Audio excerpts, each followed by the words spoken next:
Three people on a couch. Today's guest is Will Huse. He's a musician and he's the lead singer of the late, great Charlie Borski. And today, he's on our mother effing couch. Will Huse, welcome to the show. Well, thank you for having me on this mother effing couch. Yeah. Woo!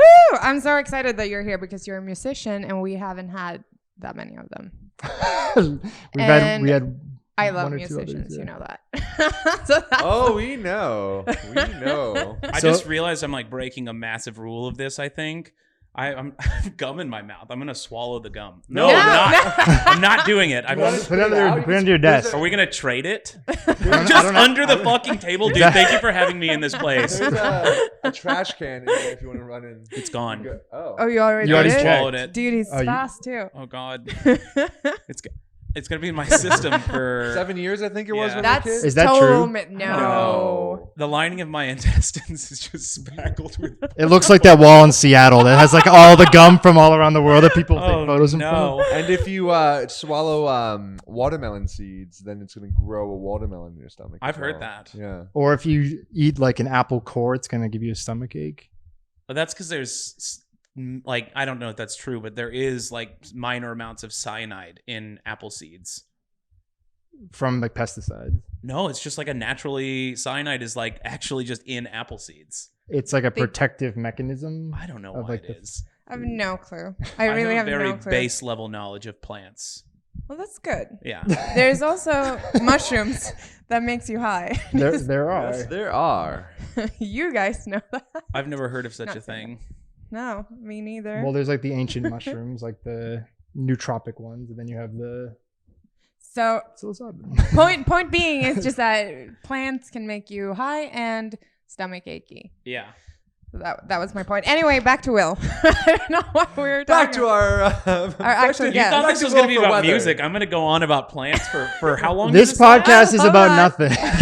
We have like a loose skeleton we want to work off of. But Go one day we for were it. talking about our favorite types of bread. I was like, God, like what is Oh, this? you remember? Yes, I remember the bread I'm episode. more Let's not talk about how we talked about our bread. Well, if I can put out a warning, though, oleander is an extremely common plant and is highly toxic, and it's everywhere. In Which fact, one? Oleander is toxic enough to where if it burns and you inhale the smoke, it can kill you. God. Yeah. You're getting ideas. What is oleander? It's like a bush I'm that Googling flowers, it. and so it's like really common as There was like a book. as an ornamental like plant. Didn't you read that book, White Oleander? It was where a they- movie. It was a movie, right? And they try Really? to kill someone or White something. Oleander. Do they use oleander? Yeah. It's super toxic. It Looks reminds like me of this. what Walter White used with the ricin. Oh yeah. It's cute. So if you eat this, you will die. Yeah, you don't eat oleander. So there must be a ton of death from it because it's such an attractive looking, like floral. From fucking Well, what's- idiots who just decide that's very pretty, Yeah, so they're I like, should wait. consume I don't it. think I've ever like- eaten a flower. Do you normally eat flowers, Steven? You're If just it's on a meal or on something, like if you're on, if you're, you know what, Yes. you know when You you're on don't like eat them a, even when they're on their meal. They're no, decoration. you know when you're on like a cruise ship or something, they put like a nice purple flower next You're to the not pork supposed to chop. eat it. Well, I take also I would eat eat it. it. I take a eat bite out of it the plate too. sometimes too to get some crunch. If I'm turn down his audio a little bit. I'm trying to.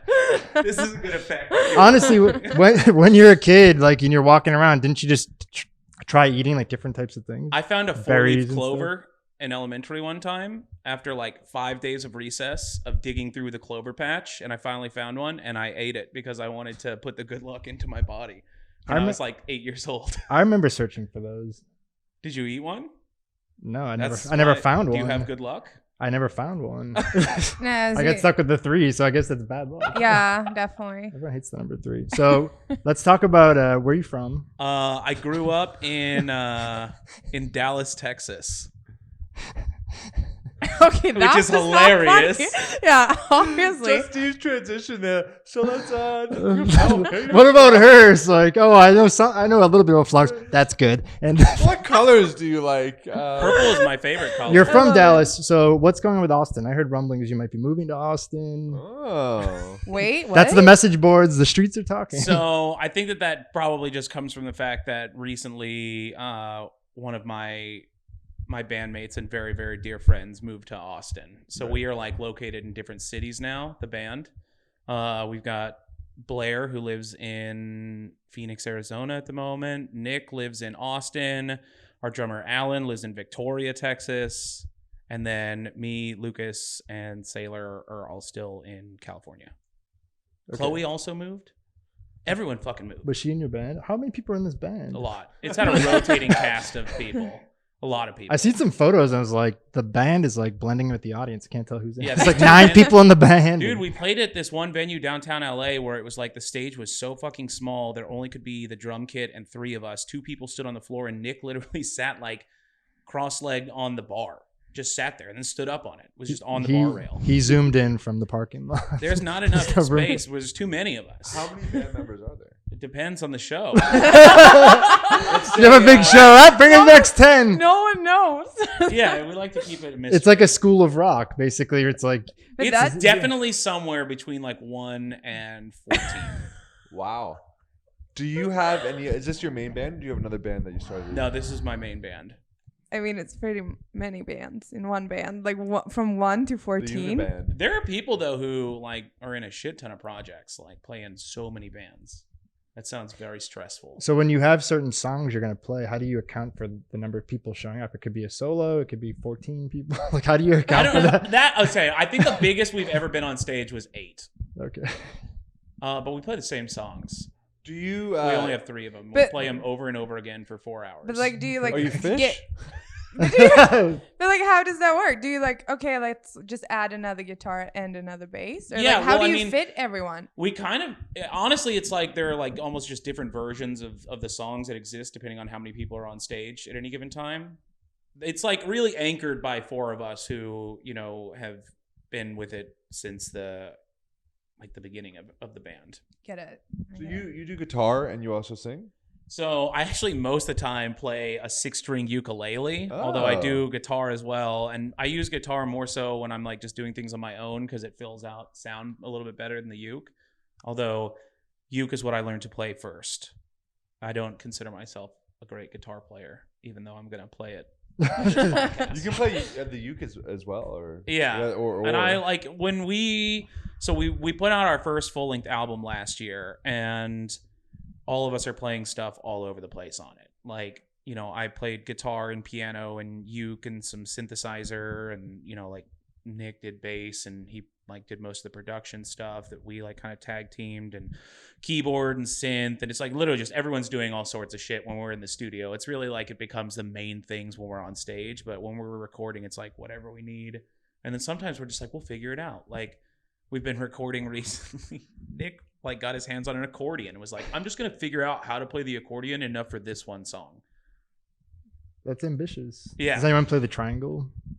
I mean, when they're 14 people, They're running out of instruments. running Yeah, out of there's instruments. enough they're like, All I right, don't know. tissue box, kazoo. I really love like a really big full sound, and if I had that option, you know, and the money to do it, I would have like a huge fucking Orchestra. ensemble the whole time. Yeah. So you guys meet up in different places across the country to perform. Yeah, we'll like come together and rehearse and then like hit the road. When's your next show? St. Patrick's Day, we're playing in San March Diego 5th? at Patrick's Pub, actually. St. Patty's Day is the 17th of March. Close. Right. Close enough. I have no clue about the American. I mean, it's huge in Boston. The green beer. We don't do that shit in Sweden. We have no clue You why. have, you have midsummer though. We have midsummer. Very We have different holidays, Midsummer. though. That's good enough. But that's That's like, oh, well, you have Hanukkah and I have. but that's the St. biggest. Patrick's That's Day. the biggest Swedish one, right? I mean, in Sweden we have midsummer. And there's another one too, like summer. Yeah, we have. Summer solstice? That would Yeah. be that would be midsummer, wouldn't it? No, we have. Okay, we have so many. Can we weird just say that ones. fucking movie was so scary? I haven't seen the I entire loved one. it. It was so People scary. love it. Yeah, because it's And so good. beautiful. Yeah, that was the thing. It's like this really weird like juxtaposition of like this awful fucking gore and stuff, and then just beautiful shots. Yeah, that's exactly For how it those goes. that are every confused, we're summer. talking about Midsummer. The Ali Arister, what's the director's name? Oh No gosh, clue. I don't know what else. Yeah, the guy who did Hereditary. Yes, It was a movie that came out like 3 or 4 years ago. Maybe Yeah. 5 years ago. I mean, yeah. No, we're having it. We're going to do a movie night and we're going to screen it. No, when I saw it, No. I felt very affected by it, and so much so that afterwards, me and my friend who saw it went like our separate ways afterwards, and I went straight to the Dollar Theater in North Hollywood, and I saw the Detective Pikachu movie afterwards. You needed like a palate cleanser. I do that. I need I do that too. a little bit of a lighthearted. You saw Pikachu? No, I said I do that too. If I ever see anything scary, I need to watch like a Disney movie, like directly. This afterwards. was like I've seen several horror movies. I'm not a huge horror movie buff guy, but the images of like the girl when she's reliving her mom dying. Oh yeah, those flashbacks to the mask and the movement of the camera towards the parents laying there was like haunting. Yeah, it was more affecting to me than most horror movies. It was more than just that to me. Because it was so realistic. It also is truly the most realistic depiction that I have ever seen on screen of what like a psychedelic trip looks like. Because in like a lot of movies, you know, people take some kind of psychedelic and then it's like fucking cartoons appear and shit. No. Yeah. It's like things, if you're not paying attention, you wouldn't even notice, take on like weird movement. Like she's wearing like a flower crown and like the center of the flower is like weirdly expanding and shrinking. Everything's breathing. Yeah, subtly. things just take on a weird movement, which is what psychedelics are like. I've never seen a cartoon bird on a psychedelic. Right. And it's also this the weird, it's just like a very, very weird feeling of what reality is. Oh, yeah. I feel like. I don't think I've ever actually truly hallucinated. Things have looked different to me, but I've never seen something that didn't exist. I've hallucinated just from smoking weed and laying down in bed and closing my eyes, and it can be dark. I can see things. I'm hallucinating right now. I think that weed, I don't know where I am. in huge amounts, like totally, it's like more intense than some other drugs sometimes. Like, dude, if you get too stoned, I've never hallucinated that I know of. Every night when you go to bed, you do. Yeah. He takes acid before bed. Always. Well, just a disclaimer for all our listeners is that that's not how Midsummer actually goes. I thought it was going to be something about drugs and children. Yeah, I know. The disclaimer is that's not nothing the to do with disclaimer. Midsummer. This is like a Swedish disclaimer. Yes, it's sweet. I need to protect my people Is from. Midsummer like the Citizen Kane of Sweden? I mean, we love Midsummer. We really do, but it's not the biggest one, I wouldn't say. We have this thing where we just light a fire. A big ass fire. No, I mean, I like and we that. do it everywhere, and then everyone gets drunk because that's kind of what Swedes do. That was like high school. they Yeah, make but fires and get drunk. Yeah, I mean, but it's like the fire.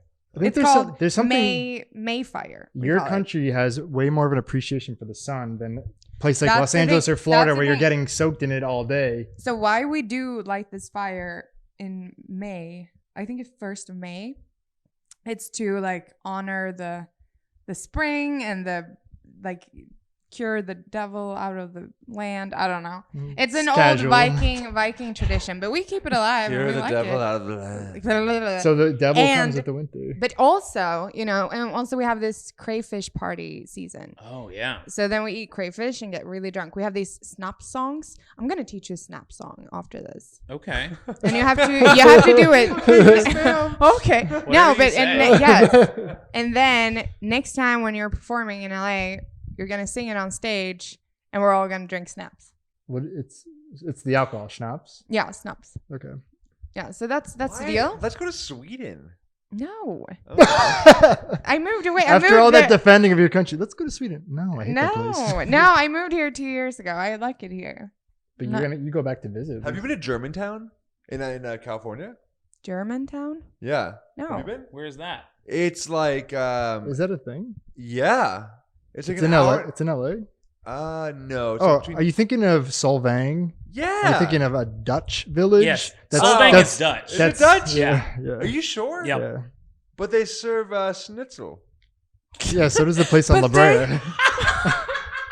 No, I'm pretty sure it's German. I was just there, and I ate a lot of Danish. I've been to like an Irish pub in Solvang. Really? Yeah. They had a really good what was it that I ate there? A Reuben. I had a Reuben at an Irish pub in Solvang, and it was delicious. What's this? What's the deal with that place? So the Dutch apparently came there like once upon a time and like set up shop, or Yep. I think it's like a. I don't It's know. like a. That's the story. It's like a. It's seen as like a sister city to the Netherlands, right? really? I think it's just a tourist trap now. It's not actually. Well, it's become that. It's become like a little mini But they came like here Vegas. like the 1700s or something like that, 1600s. I'm making all this up. I think. I have Yeah. no it could be the idea. 90s. They're like, how can we get more people to come to this desert? You know? Touchdown. I have Yes, no Reuben clue, but I sandwiches. mean, no, I haven't been there. But is it? So what is it? It's a small town outside of Santa Barbara. Is it- Population about 42,000. The GDP is 500. No, it's a tiny little village, restaurants, Is shops. it pretty? Yeah, it's like a fake town. It's more inland, so it's a, It you know. feels like a People in fake town. Solvang, if you're listening, are Well- so. well, it's like- it offended. kinda It's feels- not a fucking fake town. It kind of feels like it It's a could be a real set. fucking Like you town. could just Yeah, go it feels downtown and like just go you're whoop. Disneyland, sort of like it's a movie set because the buildings get look it. like you're in Europe and like There's a lot of like, Which is fake. it looks like a big mini golf course, right? It looks like a mini golf course. So you got like the little, What happened to that show? Yeah, they got canceled. I know that we Solvang weren't going to get canceled. political, but Europe is a continent that is actually, it's completely imaginary and it doesn't exist. Yeah. of golf I'm courses. actually How not accurate. from Sweden. Sweden is an imaginary place, as Yes. is Europe. You know what Yes. is nicer than Solvang up there? I think is Ojai. Have you been there? No. Ojai is Oh? beautiful. Ojai is really nice. Oh, Hi. Hello. Oh, hi. Ojai. So that's Oh. also. Where's that? Ohio. It's outside Santa Barbara. Does anyone in your life, when you like say things to you or you say things to them, ever go, hello? Do people do that to you? No. I feel like that happened a No. lot in like middle school. Yeah, that feels like that was the like thing talk to the back in hand. day. Hello. Yeah, Like that talk kind- to the hand. Yeah, that Yeah. was the thing. Hey, talk to hand. the Hello. hand. Been a while. And No, then I- you just go, hello. No, do people Oh, do that's that to the you? Ice cream Yeah. truck. Hello. Do do do do do do do do do. Hello. Right? Isn't that the? I know yeah. exactly what you're talking about. I have no clue I used what you're to. I talking used to about. drive an ice cream truck. We know. Shut quite, the fuck up. quite a few stories. Did you from it. really? Yeah. One of the funniest things that happened was so we have all different types of customers. Like, you know, I have like the different cartoon faces. We had SpongeBob, but we had a lot of Spanish customers. So you know how in Spanish the noun comes before the adjective. So like, give me Bob the sponge. I was like, SpongeBob. Bob the Sponge. But I mean, I was like, never thought that he was. I Like, will take one Robert Sponge, please. but it's also ice cream truck. But how long You did hate do- ice cream. Yes. but What? I know. Is that I'm true? weird. You do not want any ice cream In this moment or ever? ever, at all? ever. She So- Amanda's only about the chocolate. Yeah, so Not the no, ice cream. ice cream is weird. It's like like I want something, I either eat it or drink it, but nothing in between. And ice cream is just in that range, so no milkshake. That's What like else falls in that category? Milkshake. Mashed potatoes? Milkshake Mashed is potatoes? like no, mashed potatoes is fine. I would put mashed potatoes while a different temperature. The consistency is in the same family as ice cream to me. That is probably true. You I- like mashed potato? Mashed potatoes? It's not like I Do do you like it every. mashed potatoes? mashed potatoes. It's not like I eat it every day. It's not like, oh, I'm just gonna, I really want mashed potatoes. I used to get them a lot when I had braces because you go in there and get your braces No, but- tightened and your teeth would be No. so sore you couldn't chew anything. All you'd have are milkshakes and mashed Milk- potatoes. exactly. I'm like, I'm going to I'm calling KFC. diapers. Dude, but that's the thing. So if you leave ice cream, It becomes you did milk. it- And if you freeze it, All food is that way. It just takes a lot longer. Like if you leave a Yeah, that's steak true. on a table for like 2-3 days, it will melt. What? Yeah. no. it will eventually. No, it would probably like be eaten of maggots or something. My dad used to say that when I was a kid that macaroni turns into maggots when it's left out. Like he Ugh. didn't mean like it attracts maggots. He meant it Like it turns it into. fundamentally transforms into that. That is one of my I worst brought it up to nightmares. my AP bio teacher. He's like, your dad's a moron. Your But biggest Fuck nightmare that teacher. is How maggots? dare he say that? You can't No, he- say that. no, he Your didn't fucking dad is a moron. No, he didn't say it. He was just like, macaroni turning to maggots. It's like no. What age was this? Because this means you still believe College. 21. I'm open-minded to anything. Like maybe it does turn to maggots, like a Pokemon. It starts off as The like evolution of macaroni is maggot. it's like macaroni is the Magikarp and the maggots is the Gyarados. It blossoms. I hell's a choose Gyarados? you. What? You know, Magikarp was like one of the most useless Pokemon. It just flap around. the I don't know fish. which one. Yeah, it could Oh. only use. And then when it turns into Gyarados, Splash. it's like an absolute beast. That's just like my transformation. Was that? Do we have photos of what you looked like in your pre-evolutionary form? She was a Oh, we fish. do. You were a fish? She was literally. She swam here from Sweden. No. And she got legs. She was a mermaid. Yes. What do you mean by your transformation from, and since you got to LA? No, I don't. You've got it, you're a floundering fish. And now No, you're but like a everyone beast transforms from being kids, you know? Like we're all morons when we're kids. No. We are. No, but seriously, when I was a kid, oh my god, I'm gonna regret saying this. Don't When I say was it. No, please. When I was a kid, and my mom read the first Harry Potter chapters for me, she said, because in Sweden, the scar is pronounced, it's the same word as for the letter R. So I fully believed that he walked around with the letter R on his forehead until the movie came out. And then I turned into my mom and said, dude, that's not an R, that's a seat. You know, a seat. Seat. How do you say it? C. Scar? C. No, the letter C. Z. C. The one. So I mean, I was so stupid because it's on the cover, and everyone knew that. But I just thought. Way worse. No, but this is like. You're like, sorry for all those listening. I was like, oh god, what is she gonna say? I mean, but it's pretty stupid. No, it's a pronunciation thing. Oh, that's fair. right. I'm in America, so it's No, okay it's not a here. pronunciation. Her mother thought it was an R. No, R not is- my mom. I thought it. I thought it was an R, like the letter R. I in his didn't forehead. know that people referred to toilet paper as TP because TP stood for toilet paper until I was in my 20s. What do you think it was like to build a teepee? I with? had no idea. I just assumed it was a strange thing that had just been labeled to toilet paper. I didn't know. I The word, still I don't didn't know the that. word for feces until like college. I was like, What? urine means pee, and like I guess poop. That's like medically what people say. And that's when I was Poop. like, it's feces. But that's It doesn't that's really okay. come up that much unless you're working in like a medical setting. No, and it also Have you sounds like noticed something they has renamed died. toilet paper at most food stores to bathroom tissue? Because it sounds fancy. Yeah. Is it a fancy thing or is it less like graphic sounding? Toilet paper sounds like you're gonna be using like Like on the computer toilet, paper. yeah, you're gonna be like, I'm done with toilet paper. I'm wipes from here on out, regardless if the Really? plumber can handle it. Yeah, I'll never go back. Dude, I'm gonna do the. You don't use any toilet paper after the wipe? You just have wet cheeks? Yeah, because because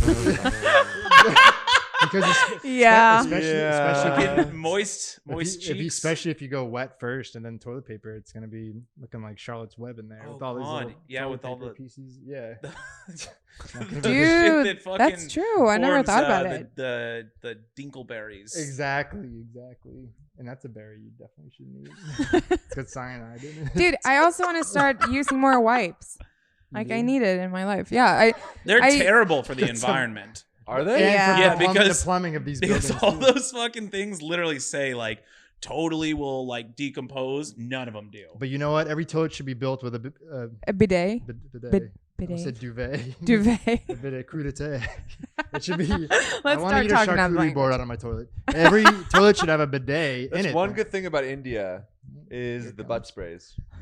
They have butt sprays. They have every toilet, most toilets in like Mumbai would have like a hose that comes up with a like you'd have almost on a sink, but attached to the hose you just spray.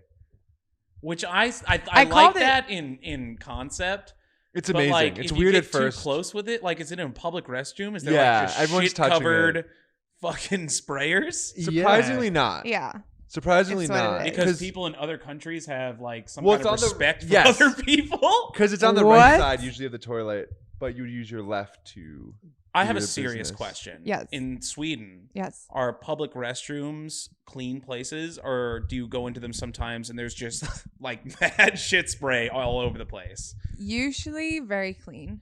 See, But it's you not- you can always find a dark bar somewhere and walk in there three in the morning and be like, fuck. You know? that's so what happens though in America at 2 p.m. on a weekday. I know. yeah, That's 3 Fridays. a.m. Someone's I feel just like- gone in. Exactly. You go to Tender Greens at 1 p.m. and it looks like Somebody, The- it looks the like bathroom- somebody aimed their ass at the toilet, pulled their cheeks apart, and just the bathroom Spray. stall looks like a Banksy. Like it literally is just, it's lit up. I love this episode already. Is this the direction that they normally go? Oh yeah, it goes everywhere. So definitely. I think we're learning that it's all about like getting into the silly vibe. Things just Dude, it's just are good. good. It's just good for the soul. I know Amanda only has 10 left. Yes. Do we want 10 years in me. That's all you get. Do we want to you have more than 10 left. Yeah. We can 15 years. Then I'm gone. but I do. So what's about it? I gotta run in about 10 minutes. We're Yeah. gonna keep going. Yeah, for a but bit. you guys are Let's gonna just keep continue. talking, and then when you leave, just get up. Well, I was gonna say, do you Yeah. want to hear a song now, or do you want to say that for later? I want to talk about more about what the next step is. Say you keep increasing popularity. The next step is you get onto these festival lineups. That would be the dream, honestly. Festivals are great. It's a huge exposure thing. Like, you're able to be seen by a ton of people. Honestly, just like touring last summer, it was our first time going on tour, was incredible to play in other cities. Because people, I don't know, I feel like people come out to shows more in other cities. Definitely. In LA, Because there's so many of them. You'll here. invite, even with 8 of us, you invite all your friends, and you have like 80 people who are like, we will absolutely be there or our friendship is over. And then after each show, we all have like 10 less friends because no one fucking shows up to anything. You'll get a text like 45 minutes after the set that's like, dude, are you guys like, is it still going? And it's like, no. LA's very flaky like that. So flaky. You know what? I've done it too. I've been a flake, and it's bad. I shouldn't be. Dude, invite us. We're not gonna flake. Maybe these guys though. What? Or they no, Wait, you will be 10 minutes that you're late. flaking in about 10 minutes. I mean, where are you going? I don't. I have. I personally Amanda take offense. I'm here I have trying to an tell you what the appointment. next She step has is. I have an Are you allowed appointment. to talk about that? Or you shouldn't? No, I can talk about it. She has an She's initiation. going to a KKK meeting. No. Oh no. Jeez. No, but those meetings are great. You should join. And no, I'm not going there today. And Today? Why do you think she has that pile of white sheets? She just. what if someone actually thinks I'm, well, then they're morons. But anyway, no, I'm going to downtown and I'm going to this introduction for Soho House. Oh. So they have this one-time introduction that you have to do, I suppose. I think yeah.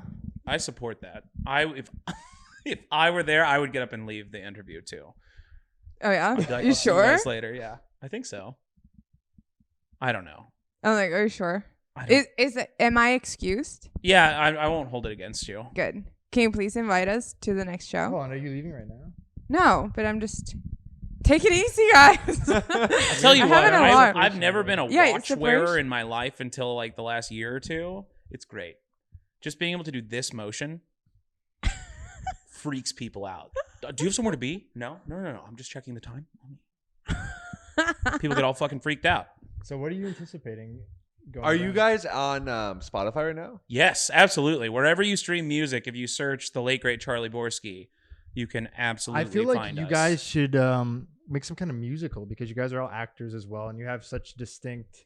I definitely think that there's an looks. element of that to what we do. There is. I feel like even from just seeing some videos, and like you pick up on that you get this very like otherworldly, like almost like it transports you to this different time period and dimension. I just think it's such an incredibly important thing, at least for me, with writing music, like the storytelling element. Not that there's not a great thing about, shit without the story, like some music is really good to party to, and music's like, let's get fucked up, or, like that kind of stuff. But to me, it's like a very important aspect of what I do musically, and what we do as a band is like all about like communicating emotion and story. So are you currently still acting? Occasionally. I don't do the acting thing so much. The last time I was in a show, and honestly, I've never done anything really pursuing stuff on camera. I've done a few things here and there. It was mostly live theater. But I haven't done a full blown show like that. Would you shave your beard? You ever said shave your ass? Did you? No. I would. I would. I Shave, also thought about it. I was also like, I would shave my beard and Would my you ass shave for the your right ass? role. You would. Yeah. Your ass for Yeah. the right- do you usually shave? That talk's been talked. Well, I don't even always have a beard like this. I think just I started growing it last May, and I said fuck it. Dude, and, I like it. And now here it is. A lot of the time, actually, previous to this, I had a big old mustache. I was a mustachioed individual. I've wanted to grow a beard like that. I support it. But This has commitment. taken me since last May. It's commitment. Really? Yeah. It's very fluffy. In fact, since I didn't realize at first that this podcast was on a camera until I looked into it. I was like, oh Surprise. shit, I'm gonna be on film. Just now. So I shampooed and conditioned it this morning and put some product in it so I Nice. wouldn't look like a complete, disheveled mess. Dude, that's commitment. That's All for commitment. y'all. Thank you. You're Are welcome. you still dating the same girl? Yeah. Are you guys engaged? No. Marriage? How do you feel about it? How do you? Just in general, as I'm like, whoa! Don't. I'd like to take this I moment want to. to get to know him every aspect of his life. Yeah. How long have you been dating? What's her social security number? What's your bank account? So Your if we back can, status. can you do a little ticker thing at the bottom of the screen where it just scrolls across? I'll provide it as long as you add it to it. We'll blur out the last two numbers.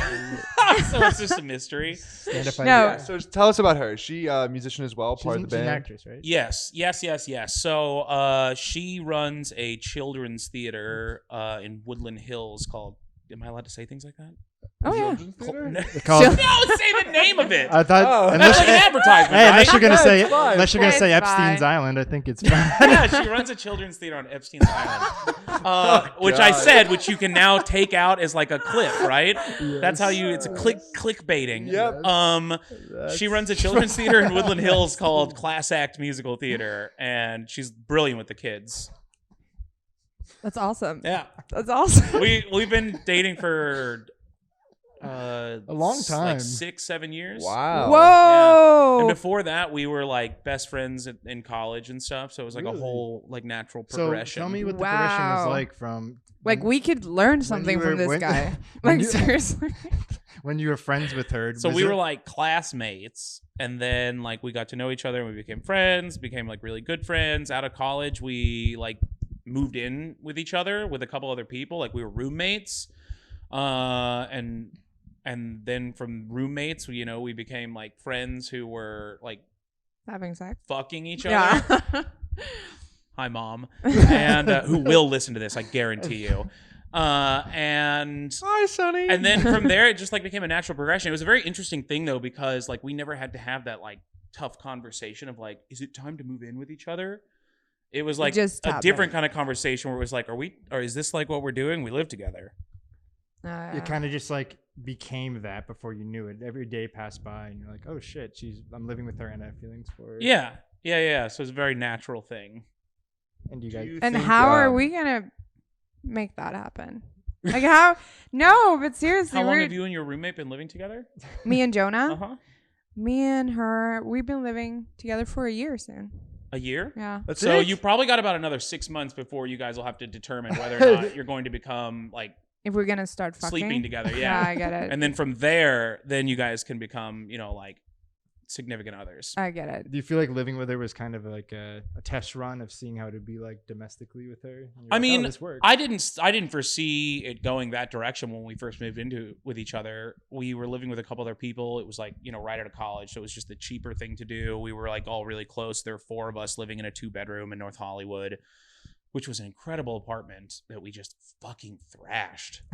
Now I would kill to live there for the price. It was like a 2-bedroom with a washer and dryer, a massive living room, full kitchen, and it was $2,000 a month. Which doesn't exist anymore. No. 4-bedroom? What? A 2-bedroom? 2-bedroom. Massive That's 2-bedroom. That's I'm still just good. saying that this is a 3-bedroom. It's not that great, but it's 3 bedrooms, and it's 2,900. That's so good. But it's so good. It is good. Yeah. We've been living in the same place for since 2015, What part of town are you in? North Hollywood. Okay. And so because we've been there for so long and have the rent control, and this is the most LA conversation of all time because all we talk about is how much our Rent. apartments cost. Yeah. which sounds like a joke, but it really isn't. It's like the first thing you ask someone when you get to know someone. Where do Oh, you yeah. live? How much do you pay a month? Yeah. So we pay like $1,400 a month for a 1-bedroom apartment because we've Dude, been that's there good. for so long. That's really good. Oh, the place is great too. I mean, Do you like North Hollywood more so than like Silver Lake, Los Feliz area? I definitely like where I live because like I'm right at the edge of that and Valley Village, and so I have like a neighborhood behind my apartment, so it's a little bit quieter. Although that didn't stop some bastard who I hope hears this from stealing my fucking car in December. Fuck you, guy. Someone Yeah, stole your car. someone stole my fucking car. What? Yeah. Off the Dude. street. It was so when I park on the street, nothing has ever happened to my car. I went out of town for like 5 days, left it in the parking spot behind my apartment, and when we returned, it was gone. really? Wow. Did insurance reimburse you completely? Or? Absolutely. Oh. Thank you to Geico. This episode is brought to It's you brought by to you by. Geico Insurance. 15 minutes to Does your switch insurance over. go up after you do that claim? It did not. Oh wow. No. And you Dude, never that's found cool. the car. There's no way ever finding it. Not They through fa- auctions they or anything. found it. Oh, they found did. it. About a month after it was stolen, and it was demolished. It had no fucking tires on it. It was a Prius. The hybrid battery had been torn out of the inside. The fucking Wow. touch screen like camera thing in the dash was gone. The fucking radio was gone. The catalytic converter was gone. It was just like a shell that was torn apart with a shit ton of like Sorry. what are they like the vape cartridge boxes and Del Taco bags. It's like somebody had literally just gotten high as fuck, ate a shit ton of Del Taco, tore the car apart, and ditched it on the street about a mile from my apartment. Wow. Yeah.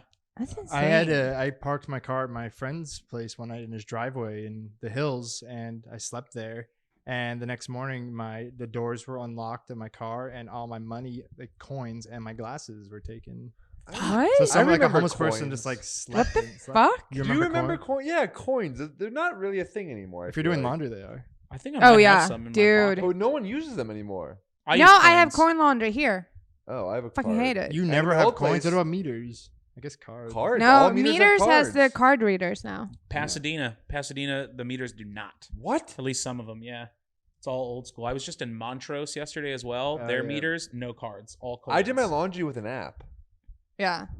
You're high tech in My that. laundry. Oh, this is a like You don't even have to use a conversation. machine. You just press the fucking button and it's clean. Bam. Okay, guys, we're gonna take a quick break, and then you guys are gonna continue with the interview, and I'm unfortunately need to flake. So Will, you brought your guitar here today, huh?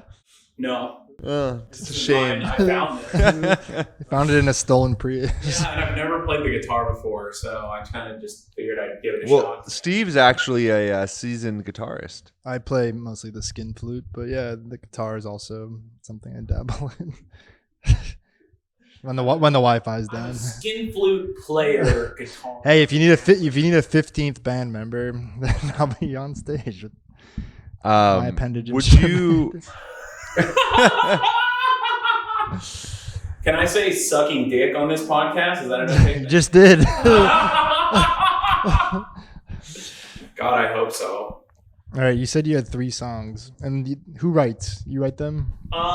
Yeah. So I mean, most of the time with like what we do is I will either like write a song and then come and present it to everyone, or like we'll co-write stuff together.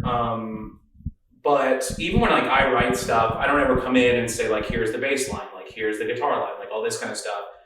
I'll come in with like my chord structure prepared and like melody, lyrics, whatever, and then like everyone kind of puts their thing to it. It's like why I value everyone in the band so much is everyone has such good input with what they do. And like that was our whole like, activity that we were doing when you couldn't do anything else for so long. Right. Is we like kind of all just like came together, built a home studio, and we spent like 9 months recording. So in that time, it was like really cool to take all this music that we had been playing for so long and really get into it and like break everything down. We came up with new stuff. And then after that, we did all the recording on our own, and then we brought it to our friend Sailor Alexander, who had done sound for us at our residency at Dresden. Brian just went on a date there. I did. That place is, I love it. I Good love place. it. It was like Drinks. home for us for so long. And so after we'd done all the recording, we brought it to him, and he did all of like the mixing and mastering, which was an incredibly enlightening experience for me because I'd not been involved in all that quite so much. I'd done a lot of live stuff, but not as much like recorded. And so like going in there and getting to learn about that, and like him and I are now like producing together as well for other artists. Was just a really cool experience, and he is like an enormous talent as well. He's got such a fucking great ear for things. So it was really a collaborative effort. So if you're listening to this and you are interested in what it sounds like, the late great Charlie Borsky, you can find it wherever you stream music. The album is called Watch Out for Spiders. It's 13 songs long, and if you have 53 minutes to commit, I suggest listening to it from front to back because it's like truly been designed to be listened to that way, where there are interludes that happen and certain songs flow into each other. And it was just like very methodical, thought the whole thing out, like the order of everything. So Who is Charlie Borsky? Charlie Borsky is kind of an alter ego character that I created for myself. I used to be a big old drunken piece of shit, and then I got my shit together and got sober, and it's an homage to that individual who used to exist that doesn't so much anymore. The wild man. Exactly. Cool. Let's hear it. Yeah, so I'll start off with one that's a bit sentimental, and then we can do something a little bit more upbeat afterwards. Okay. This is like a newer song that I've written, called What I'm Trying to Say, I think is what it's called. Oh, yeah. You want me to pull up the track list so you can remember your songs? I've got a question. It's nothing bad, you'll see. And that question that I prefaced with a question is, would you spend your life with me? We could do those things we've always said we'd do. We could travel, build a family, and I'd be happy just to do those things with you. And I'd fix you breakfast so it's ready when you wake. I'd make that omelet that you like, that's filled with vegetables and sausage, but no cheese. I know that dairy makes your stomach ache. But there's a fear that lives inside me. It tells me that you don't feel the same. And sometimes it gets the best of me. It keeps me from saying what I'm trying to say. Like I love you, and I'm sorry, and I'm grateful for you every single day. We could go sailing out upon the sea. I've never been sailing before, but I reckon I could figure it out as long as you were there with me.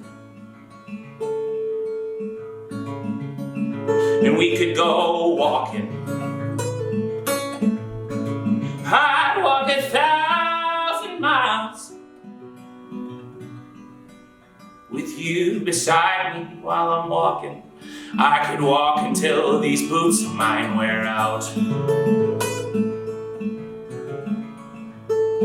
But that fear still lives inside me.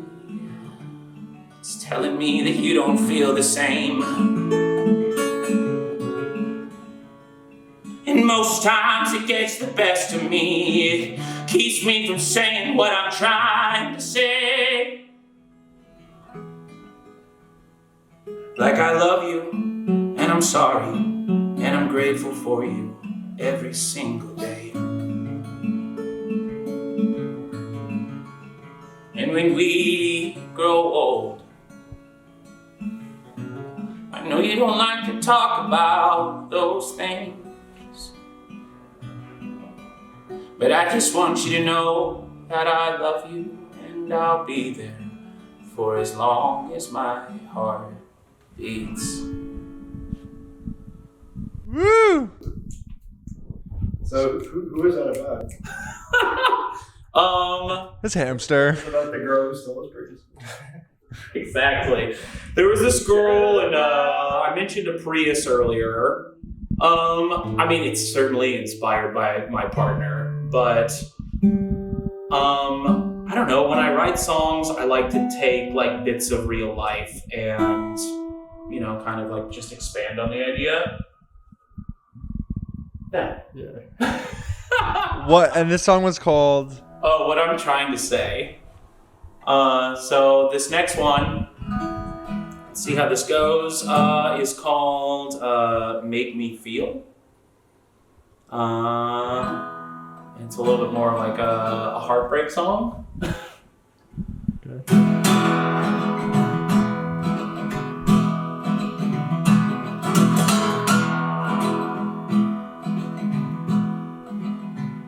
Well, I've never felt so connected to someone. I've never felt so completely alone. I stare at the forest but can't see the trees. This house that we share, it ain't my home. Well, my teeth are smashed together. I'm sweating you out.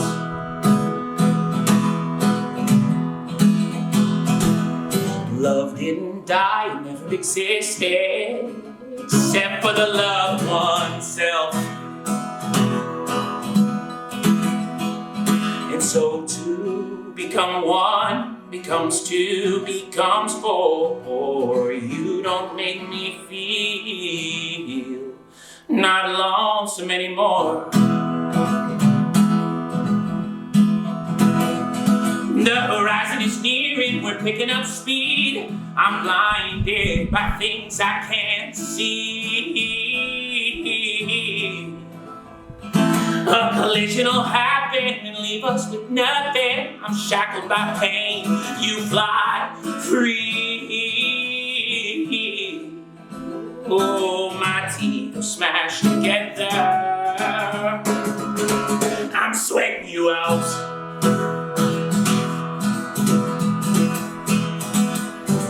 Didn't die, never existed, except for the loved oneself. And so two become one, becomes two, becomes four. You don't make me feel not lonesome anymore. Well, how can everything be moving so fast? Goddamn, when we're standing still. See, it's like all of those monsters from my nightmares. They become so real. Oh, now I never wish this upon anybody. See, I drove up into our mountains without you, but the view ain't the same. I'm feeling so lost, I can't even remember my whole name. Oh, now I've grown so thirsty, I'm drinking you in.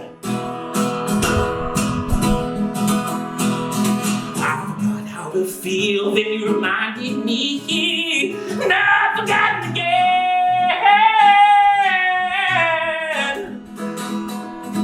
Oh, I never wish this upon anybody. I'm just trying to find my way back home. Woo! That song's called "Sweating You Out."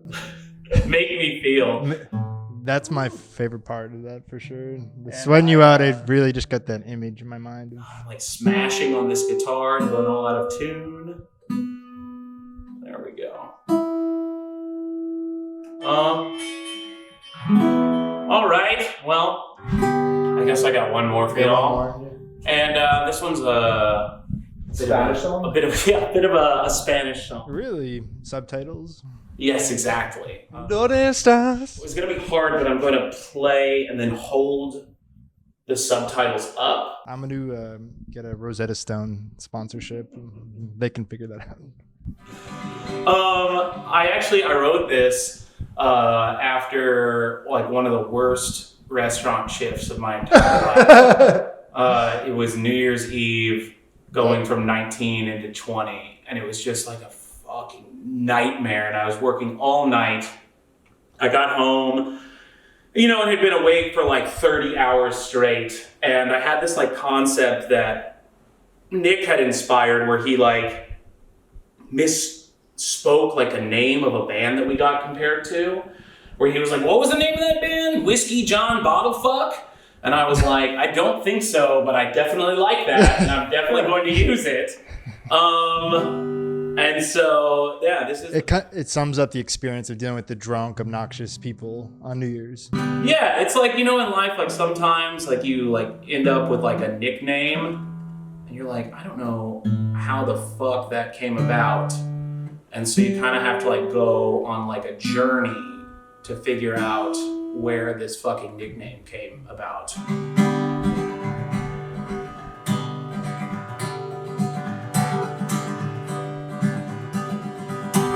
They call me Whiskey John Bottlefuck. Don't ask me how I got the name, but I don't remember, so I couldn't tell you how.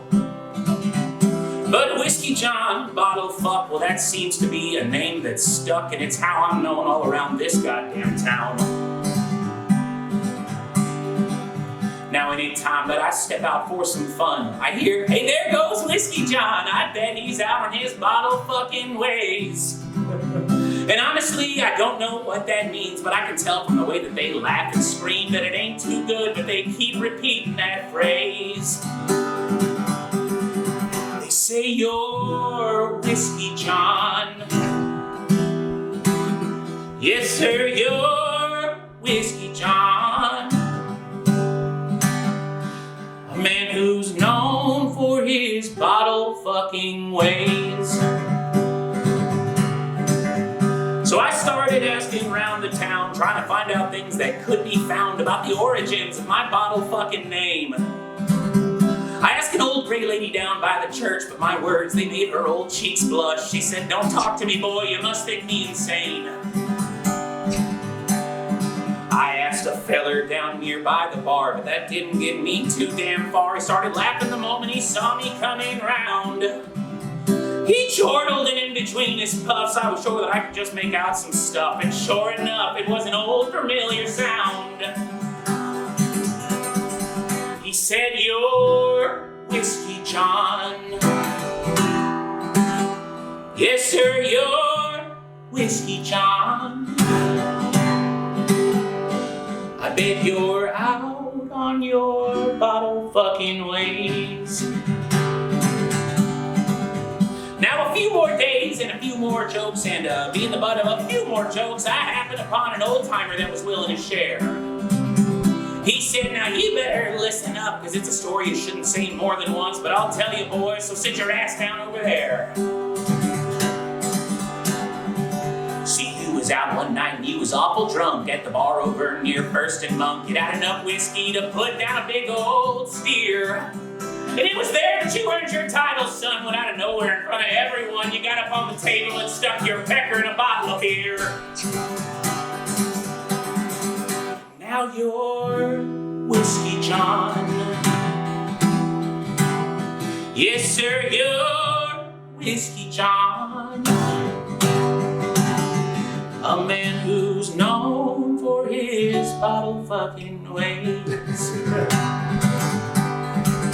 So all because I run amok, I am now Whiskey John Bottlefuck, and I reckon I will be for the rest of my days.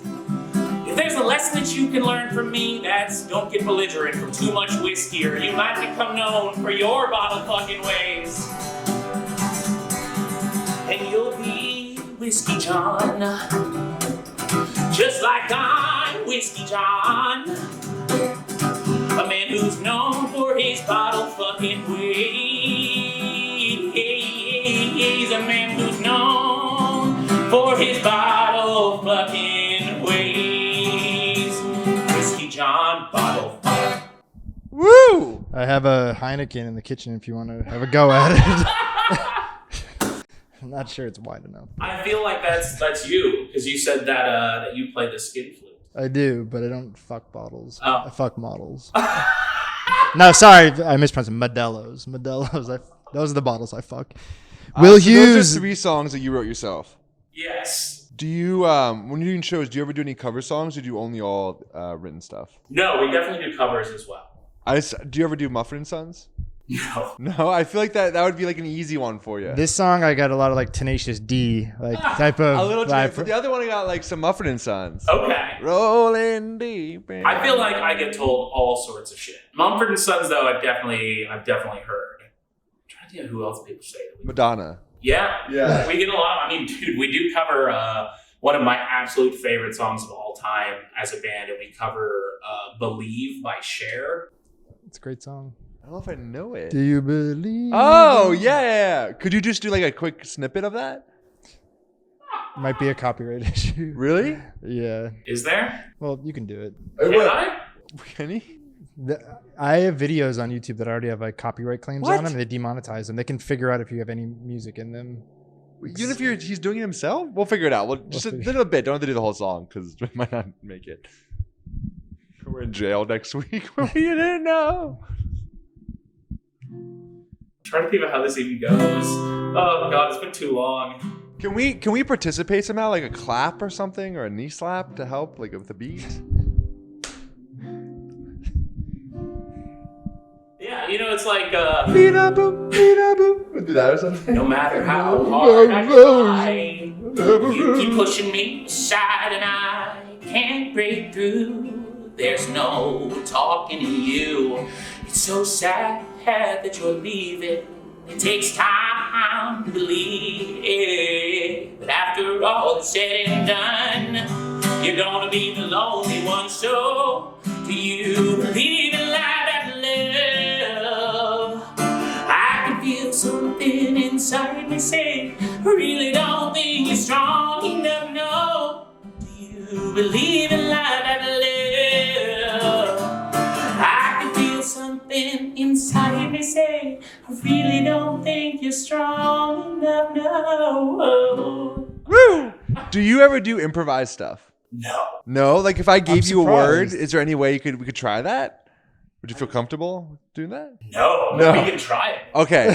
I look at that as like how rappers freestyle. Yeah. I have no idea. I have such an immense amount of respect for people that can like really freestyle. That's fucking Do insane. you know that my roommate just showed me this? It's a rapper. He's quite famous on YouTube and TikTok. I've never heard of him until like 2 days ago. What's his name? I forgot his name. I love like literally hip hop is Oh, is it Harry Mack? Yes, Yeah. yes. He basically does these like Russian or chat roulettes, and he'd be like, "Hey, can you give me 3 things?" And Not then chat roulette, it's Omegle. And like the kids. Whatever. Yeah. and he Chat gets roulette 3 has like a sex he gets connotation. he gets 3 words. There's his You penis. use 3 in- words and then you master. Then he does a skin flute, and then he just raps, and he does it like you think he spent weeks working on it. You know what it is? And he collaborated with this other guy, who's this other famous guy in his New York apartment with like sunglasses and does a robe. You know what I'm talking about? Oh, what is his name? Like Matt Rebele? Yes, yes. That dude, I do. They're know. so talented, and they're just completely improvising. So your word is circular mirror, and give him 1. I'm gonna go ahead and say there's no way I can do this. Circular mirror. No, I mean just anything like this. We can certainly Let's just try it. We can always edit it out. my word. don't like put it in there. And make All right, me we'll look put like it a in. Fucking idiot. My word for you is revolution. So circular mirror and revolution. You have to incorporate that into an improvised song. Oh God, I literally cannot do this. Can you guys do lyrics too? No, I can try though. What do we do? Just start playing. I guess we can. Got a circular mirror and a revolution. Went to the bar and thought I'd have some whiskey. Yeah, that's great. Maybe you could run with revolution like prostitution. Prostitution Revolution do rhyme really well. I went to Smokey John's. I ordered his Reuben. That sandwich makes me feel like I'm cruising You guys to are the way better at this bathroom. than me. To the bathroom because my lactose intolerant. Then I'm cruising to the losing. I'm cruising to a losing. I get such fucking mic right with The this. circular mirror is the only thing I see myself in. I like revolution. It's round and prostitution. round I and think that round and has, round like, and a lot of round. potential. Prostitution. It's like I've done a full revolution since my days of prostitution. I look into a circular mirror and see a different man. Like that? That was amazing. That was great. Great. This is your next big hit. Pull up chat roulette. Let's get this going. Oh, we should. Revolution and Chat prostitution roulette. is truly a fantastic rhyme, though. I love that And a lot. it revolutionized the world in a lot of I ways. do have a song about hookers, and that's how I always fucking started on stage. I'm literally like, this is a song about hookers. People get a kick out of it. When I was in college, I took an entrepreneurship class and we had to invent a product for it and market it. And the product we came up with was the hooker. And what it was a hook that like you kept on a keychain that popped out and you can put it on a table for women to put their purse on when they go out to restaurants. Because a lot of times there's nowhere for them to hang their purses except for on the actual bar. So it was the hooker. I love that. Isn't that great? How does it attach? Is it an adhesive? No, it would just be like a hook, a double-sided hook like Oh, this. that, like, And you'd put the hook That on one dangle- end, that and it dangle. dangled and uses like the weight of the purse to balance itself on the table. So you can always see the purse. 'Cause a lot of time women might put the purse on the chair or on the floor, and so with the hooker, what about they can those put the big purse like anywhere. wooden like chalet type of bars that are like really thick? A lot of bars in New York actually have their own hookers. They have their own. Those are the ones that I normally go to. Those are But the a lot ones of you put a bars per- have them. They already have them built in, They already have them built in. like under by the stools. Another app we wanted to launch, and neither of these we launched, was like it's called like The Party. And so whenever you went to a bar or a restaurant, it was sort of like Yelp, but you could rate it right then and there and say what the ambience was like, if it was bumping, if it should come, if there were any specials going on, like what the crowd was like. But it was more of a live stream version of Yelp. Yelp live stream. Yeah, What did you call that one? I don't remember. The Scene. No, it's called The Scene. The Scene. It was Facebook meets Yelp meets like Twitter. I don't think I've ever had an idea for an app before. I thought of a name for an app, like if there was a lesbian version of Grindr, Muffler. I feel like would be a good name. But other than that, I haven't really. Does that not exist already, or is Grindr for like any like gay or lesbian relationship? No, Grindr's mostly men. And Can then- women join Try- actually? Yeah, there's been women on there like looking for a gay BFF. I was like, this is Oh, not the really? place. That's not what I'm looking for. Does Grindr have a business function to it, like Yeah, Bumble? it's called LinkedIn. No, no, it doesn't. It doesn't. Any medium that there's an exchange of dick Fluids? pics, I feel like, and fluids is not the greatest place to be like, oh, can I send you my resume? How big is it? 2 pages. Oh my god. Does it ever exist an app like for Yeah, I like think- prostitution service? Is that a thing? Craigslist. That is true.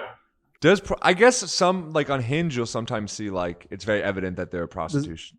Yeah, you They're see it on these apps where it's like looking for roses or I'm looking for generous. Like that's like How many roses do they ask for? I don't know. It's like they'll just even Well, on have like Hinge you can pay for roses actually. no, I mean like roses like looking for 300 roses or something like that. Oh, it's like a code sign for Yeah, gold. it's I'm a sorry. code. It's a code. It's a code. That's like how you can find like fucking like heroin and shit on Craigslist by looking for like roofing tar. or like the That's a thing. That's a thing? Yeah. it's like black tar heroin. Roof and Tar. I think that's a song. I'll tell you right Roofing now, tar. there were some interesting things that I learned when I went to rehab. You find out crazy shit. Like what? like that. Like fucking that you can literally just log on to Craigslist and search for roofing tar. And that's like an undercover way of looking for. What if someone's actually looking for roofing tar though? It's an unfortunate exchange. Like, I can't do anything with this. They're like, you can. You can get high as fuck. Is your house made out of crystal Do you want meth? to talk a little bit about rehab and like what was it like where that was? Okay. Was it like a? If you want to. No, I find that interesting because in LA there's many different types of like rehab type of things. Was it a Malibu Passages type? No, I did like a classic 30-day stint at a place called the Gooden Center in Pasadena. It's small. They only take like 20, 22 people at a time. And it's like an all men's rehab. But yeah, I went and checked in, and my fucking, it's like crazy to laugh about these things now, but like literally like my DTs were so bad when I went in there. Like I had been like trying to quit cold turkey at home before I went there. Sorry, wait, what is a DT? Delirium tremens. Thank you. Yeah, it's a withdrawal symptoms. Okay. Which for booze, which is what I went for, is like really terrible. Like It's fatal. You can die from it. 100%. That and heroin are literally like the two things that people like are known to have died from. And I was like a week out of rehab and just like trying to be super proud at home. I was like, no, I'm gonna fucking cut this out on my own. I'll go to rehab and show everybody like I'm fine. And so I stopped drinking, and I think I made it about 24 hours in before I started having seizures. He was like, I'm pretty sure you'll get better. Like it seems like it if you stop, but like if you continue, like this is the kind of shit I see when like a 65-year-old comes in here. And he's like, you're 25 years old. Like your liver is not doing great. You're not doing great. I think you could feel that because you're literally having fucking seizures. So then after I was there, they sent me back to the rehab center, and I was there for 30 days,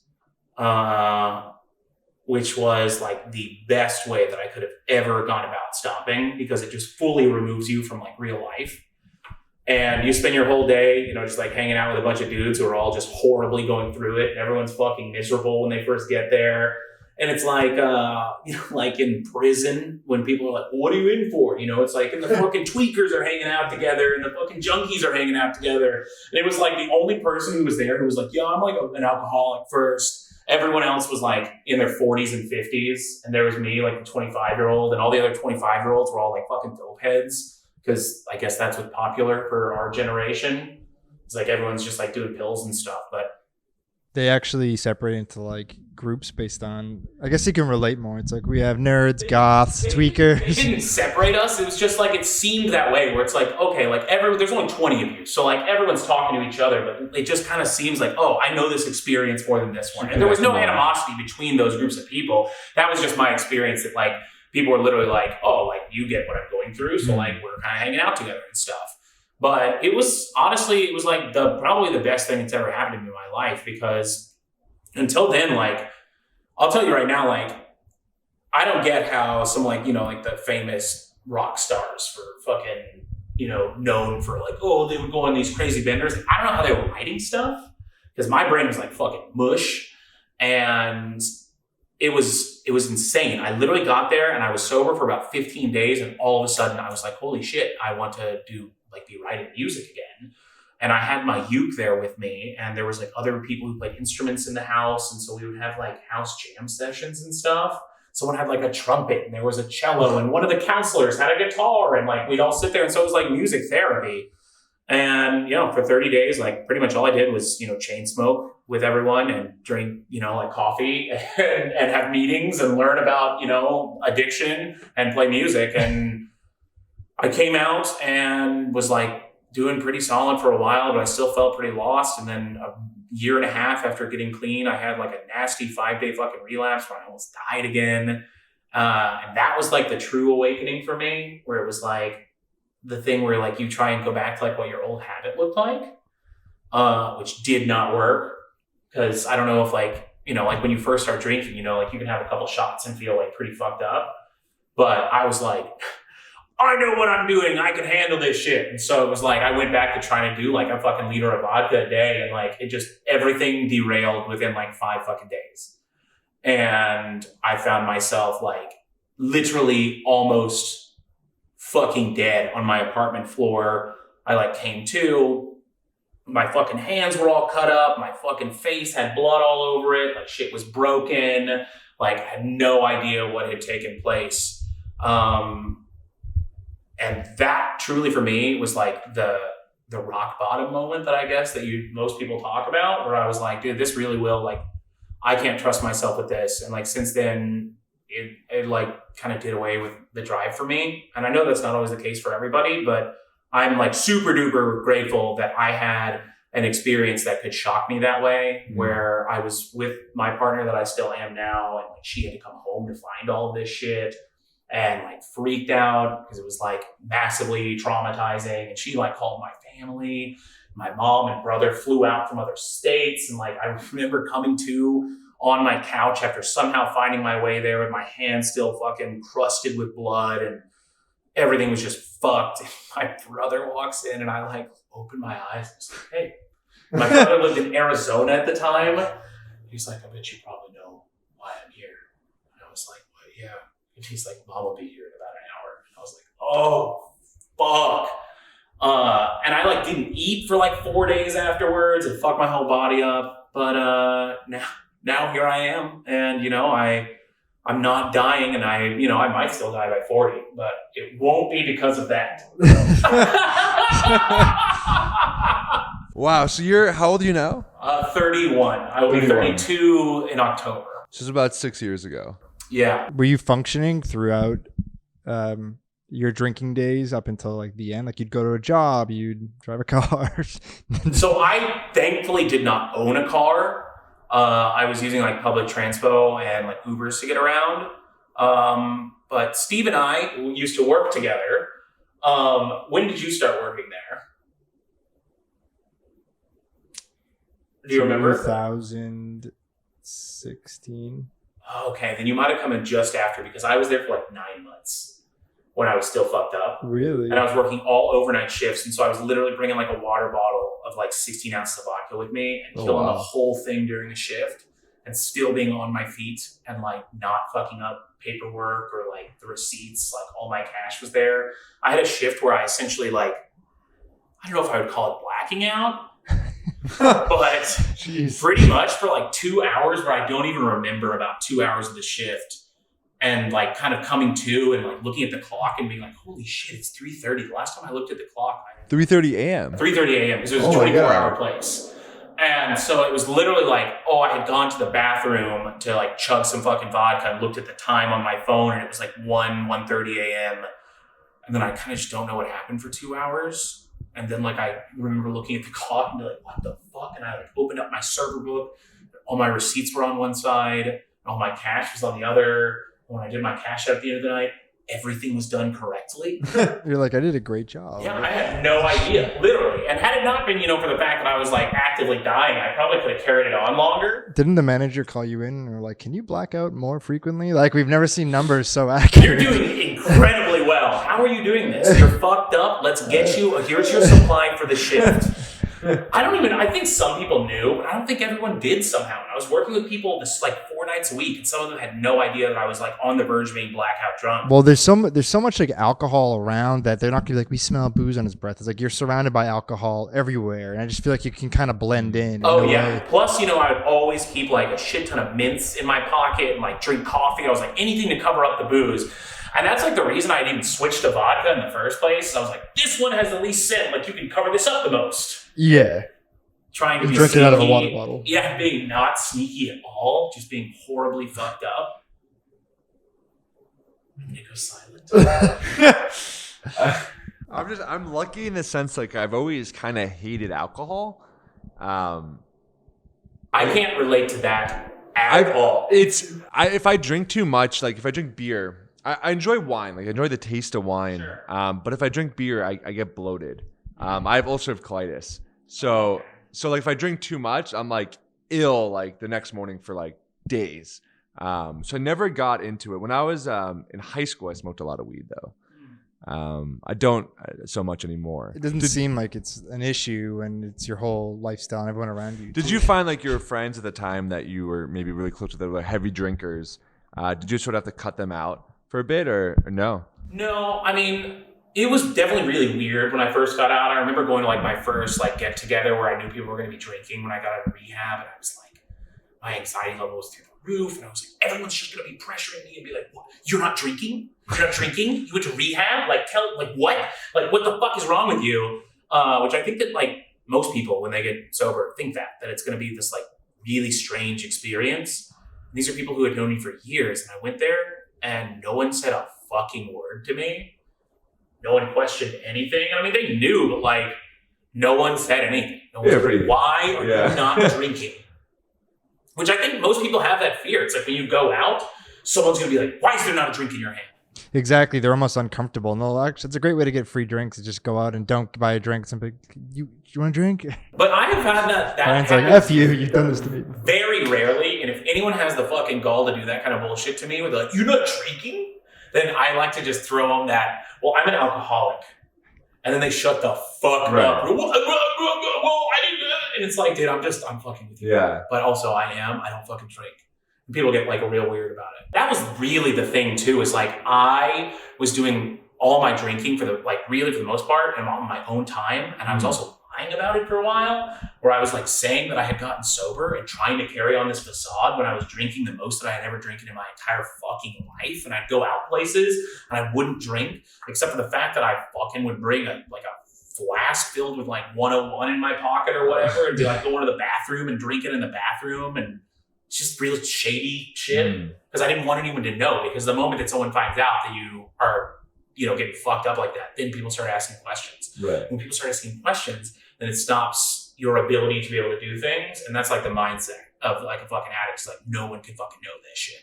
And so like my friends weren't all doing the same thing. So when I like came back out, of the fucking center, nobody was asking any, like nobody was pushing me, because no one else that I knew was really going through it like that. So people were decent. I mean, you were drinking probably because you had to towards the end, or you were going to be flatlining or close. My physical dependency was really, really terrible, because I had definitely had moments where I'd be like chugging booze and be like, I shouldn't be doing this. I don't want to be doing this. It was like my morning routine, literally every morning, just to like, not drag this on too much, but I'd wake up in the morning next to my partner in bed, and I would wait for her to get out of bed and get into the shower. And I knew that would kind of start like this internal clock of being like, I've got about 15 minutes to get my shit done. So I would get out of bed, get dressed, run to the liquor store across the street, buy a fifth of vodka, come back across the street from the liquor store, get back into my room, pour my booze into a water bottle, which was like 16 ounces, I think, which on the fifth that I was buying would leave, I had like 4 or 5 ounces left. And so then I would guzzle those 4 or 5 ounces of booze to start my day off, run downstairs, throw the bottle in the trash can, because you have to hide your bottles, run back upstairs, drink a little bit more of my water bottle. So I was really starting with about 6 ounces a day. And the first drink that you get in your body of the day, my body would instantly try and reject it. So I'd have to hold every single muscle in my entire body until it would finally accept it. And then the little beads of sweat would break out of my forehead, and you get that real nice euphoric sense that's like, oh, I'm not going to die today. And then I would get undressed, get back into bed, and pretend like I had never gotten out of bed by the time that she was out of the shower. Oh, wow.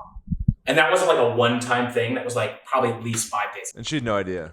I mean, she probably knew, but I don't think that she knew to the extent of what I was doing. But, hiding bottles and shit all over the fucking house, it's messy. And when you're fucked up, you think that you're being really like good about hiding things. But I was not.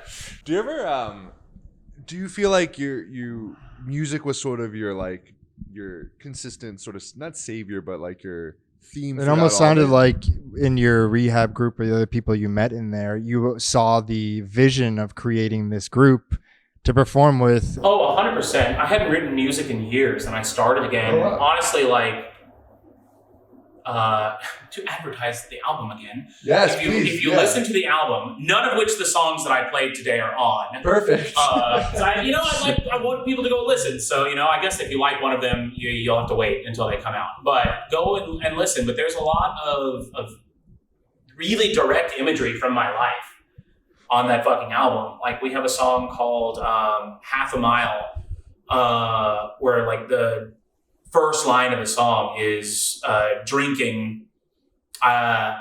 Is that what it is? No, fighting. I've been fighting, waking up with blood dust crusted on the knuckles of my fighting hands. I've been fighting with no one again. Drinking. I started drinking again, coming face down on the floor in a puddle of drool, mixed with the night before. I said I wasn't going to do it anymore. Like, it's a lot of verbatim imagery, like truly from my life. And the experiences. And obviously, like, I try and draw from life experiences when I write. And so sometimes it comes out as pretty much a mirror image. And sometimes, it's a story that isn't per se mine, but I'm just kind of interpreting feelings from my life and then like telling a story and crafting it. But I mean, there is some very direct imagery on that album. You guys are touring right now. Do you want to throw out some dates coming up? Yeah. So we're playing on St. Patrick's Day at Patrick's actually in San Diego.